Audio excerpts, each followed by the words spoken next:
How to make voiceover audio sound better in Premiere Pro. Drag your audio file onto the timeline below.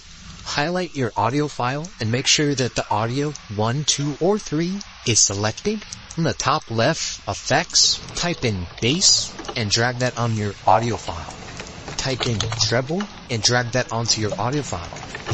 And type in hard limiter and drag that onto your audio file.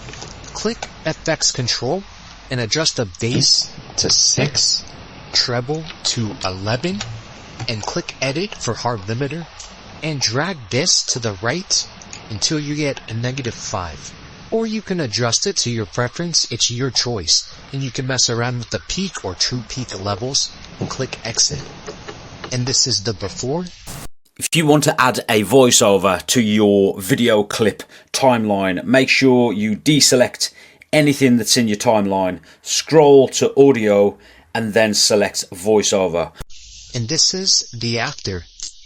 If you want to add a voiceover to your video clip timeline, make sure you deselect anything that's in your timeline, scroll to audio, and then select voiceover.